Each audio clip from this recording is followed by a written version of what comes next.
BJP विधायक राव साहब दानवे ने किसानों के बारे में अपमानित बयानबाजी की है, जिसको लेकर उन पर हर तरफ से आलोचना हो रही है। इस बारे में राष्ट्रवादी कांग्रेस पार्टी के विधानसभा में विपक्षी नेता धनंजय मुंडे ने राव साहब दानवे को कड़ी चुनौती देते हुए कहा कि किसानों के खिलाफ जबान चलाने वाले बीजेपी नेता दानवे की जबान ही काट देनी चाहिए।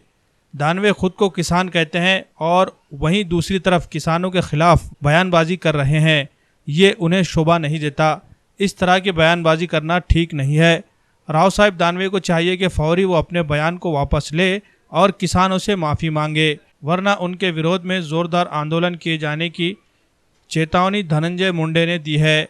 धनंजय मुंडे आज परली में मीडिया कर्मियों से बात कर रहे थे।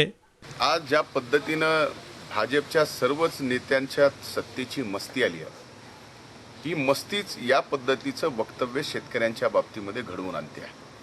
15 वर्ष झालं यांना सत्ता नव्हती, त्यावेळेस यांच्या शेतकऱ्यांच्या बाबतीमध्ये जो पुळका पाहिला तर प्रत्येक शेतकऱ्याला वाटलं की हीच भाजप आपल्याला काहीतरी मदत करू शकते।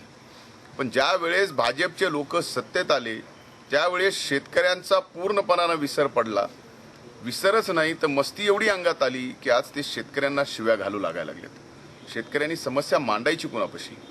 जर प्रदेशाचे अध्यक्ष भारतीय जनता पार्टीचे शेतकऱ्यांच्या सोबत संवाद साधतायत आणि तिथं तुरीच्या बाबतीमध्ये जर प्रश्न विचारला तर त्याला शिव्या घाल या ठिकाणी जर दानवे करत असतील तर शेतकरी भविष्यामध्ये यांना कधीच माफ करणार नाही।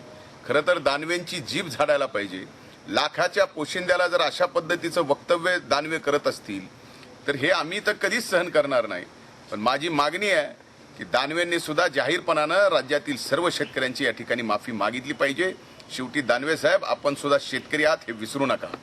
आपणही शेतकऱ्याच्या पार नांगरणीपासून कोळपणीपासून सगळ्या गोष्टी तुम्हाला माहिती आहेत, पण आज तुमच्या अंगात एवढी मस्ती आली आहे की तुम्ही ते सगळं विसरलात आणि आज शेतकऱ्याला शिव्या घालताय।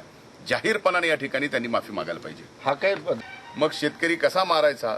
तर समृद्धी मार्ग काढायचा, लाखो जमीन ताब्यात घ्यायची, लाखो शेतकऱ्यांना भूमिहीन करायचं आणि शेवटी शेतकऱ्यांनी शेतीच करू नये, त्यांच्या जीवनामध्ये पूर्णपणाने वैताग आला पाहिजे म्हणून शेतीमालाला भाव सुद्धा मिळू द्यायचा नाही।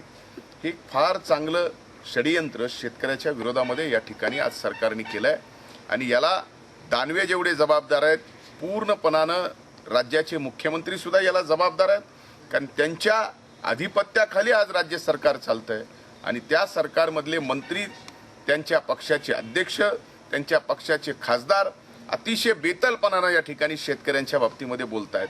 आज तुम्ही सत्तेत आहात, पण सत्तेतून जायला सुद्धा वेळ लागणार नाही आणि हाच लाखाचा पोशिंदा तुम्हाला सत्तेतून घालवल्याशिवाय राहणार नाही।